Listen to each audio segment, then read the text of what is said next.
유족급여는 업무상 재해로 인해 사망한 근로자의 유족들에게 지급되는 급여인데요. 유족보상연금은 수급권자가 사망하거나 재혼하면 연금 수급 자격을 잃게 됩니다. 그런데 문제는 재혼의 범위에 사실혼도 포함된다는 것인데요.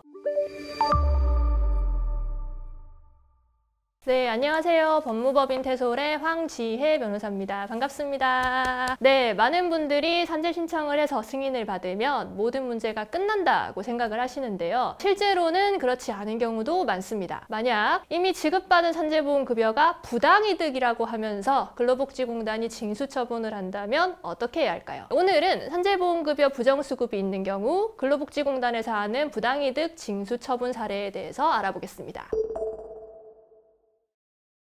산재 신청을 해서 승인을 받으면 일반적으로 요양급여, 휴업급여, 장애급여를 받을 수 있고요. 산재로 인해서 사망한 근로자의 유족들은 유족급여를 청구해서 받을 수 있는데요. 먼저 휴업급여의 부정수급이 발생하는 사례에 대해서 알아보겠습니다. 휴업급여는 재해를 당한 근로자가 재해로 인하여 일을 하지 못한 기간에 대해서 지급되는 급여인데요. 이름에서부터 알 수 있듯이 휴업급여를 지급받는 기간 동안 재해자는 일을 해서는 안 되겠죠. 하지만 원칙적으로 휴업급여 청구는 재해자 본인이 직접 해야 하거든요. 예를 들어 2025년 4월부터 6월까지 업무상 질병으로 병원에 다녔는데 그중 일부 기간 동안은 중간중간 일을 했다고 가정해 보겠습니다. 이런 경우 일을 한 날은 빼고 휴업급여 청구를 해야 하는데 전체 기간, 즉 4월부터 6월까지 3달분 전부 휴업급여를 신청해서 받았다면 어떻게 될까요? 많은 분들이 근로복지공단은 이런 사정을 잘 모를 거라고 생각하시지만 실제로 공단에서는 여러 가지 루트로 재해자가 일을 했다는 사실을 알게 될 때가 많습니다. 이를테면 국세청 세금 신고 내역이나 일용근로자 신고 내역으로 알게 되거나 혹은 재해자의 주변 사람들이 제보하는 경우도 있습니다. 이런 사례에서 근로복지공단은 재해자에게 잘못 지급된 휴업급여의 2배를 부당이득금으로 징수하는 경우가 많은데요. 그러니까 부당이득 배액 청구를 당하지 않으려면 휴업급여 청구할 때 일을 한 기간과 하지 않은 기간을 명확하게 구분해서 신청을 해야 하겠죠. 다음으로는 장애급여 부정수급 사례에 대해서 알아볼까요? 장애급여는 업무상 재해를 당한 근로자가 산재 요양을 하고도 신체에 남은 장애가 있는 경우에 지급되는 급여인데요. 산재보험에서는 원칙적으로 신체에 남은 영구적인 장애에 대해서 급여를 지급합니다. 하지만 한 번 장애 등급을 받았다고 해서 그걸로 끝인 것은 아닌데요. 근로복지공단에서는 장애 등급을 결정한 이후에도 얼마든지 기존 장애 등급에 문제가 있다고 판단이 되면 장애 등급 결정 처분을 취소할 수 있습니다. 업무상 사고로 하반신 마비 진단을 받은 재해자를 예로 들어볼게요. 그 재해자는 장애 진단 당시에는 휠체어도 사용하고 주치 진단도 하반신 마비라고 나와서 장애 등급을 높게 받았었는데요. 알고 보니 휠체어도 병원에 진료받으러 올 때만 사용하고 실제로는 잘 걷는다는 제보가 들어왔어요. 물론 장애 등급을 받았을 때는 하반신 마비였던 게 맞고 그 이후에 기적적으로 다시 걸을 수 있게 되었을 수도 있겠지만 대부분은 처음부터 거짓말을 한 경우가 많겠죠. 이런 경우에 근로복지공단에서는 고의성이 인정되면 부당이득금 배액 징수를, 고의성이 없다고 보이면 원액 징수를 합니다. 그러니까 장애 진단을 받으실 때에는 본인의 증상을 지나치게 과장하거나 실제와 다르게 주장하시면 안 됩니다. 증상을 과장하고 있다는 걸 의사가 쉽게 알아차려서 대부분 나쁜 인상만 주게 되고요. 또 의사가 착오해서 일단 높은 등급을 받았더라도 나중에 장애 등급을 재판정하는 과정에서 결국 진실이 드러나는 경우가 대부분입니다. 마지막으로 유족급여 부정수급 사례에 대해서 말씀드리겠습니다. 유족급여는 업무상 재해로 인해 사망한 근로자의 유족들에게 지급되는 급여인데요. 연금과 일시금이 있습니다. 다만 유족보상연금은 수급권자가 사망하거나 재혼하면 연금 수급 자격을 잃게 됩니다. 그런데 문제는 재혼의 범위에 사실혼도 포함된다는 것인데요. 사실혼은 법률상 혼인관계는 아니지만 혼인의 의사와 실체가 있는 관계를 의미하는데요. 제가 근로복지공단에서 보았던 사례 중에서는 유족보상연금을 받고 있던 유족이 다른 사람과 사실혼 관계를 맺고 있다는 사실을 그 유족의 매우 가까운 지인이 제보한 경우가 있었습니다. 근로복지공단에서는 제보를 받고 그 유족의 집으로 조사를 나가서 결국 유족보상연금 지급을 중지하고 부당이득 징수 처분도 하였는데요. 어떻게 매우 가까운 가까운 지인이나 친족이 그런 제보를 할 수 있느냐고 의문을 가지시는 분들도 있을 텐데 근로복지공단 부정수급 제보의 대부분은 친구, 친족,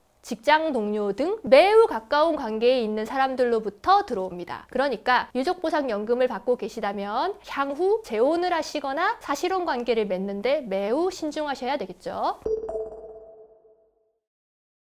지금까지 산재보험급여 부정수급 사례에 대해서 알아봤는데요. 앞으로도 알기 쉬운 산재 정보, 산재솔루션 법무법인 태솔에서 알려드리겠습니다. 지금까지 황지혜 변호사였습니다.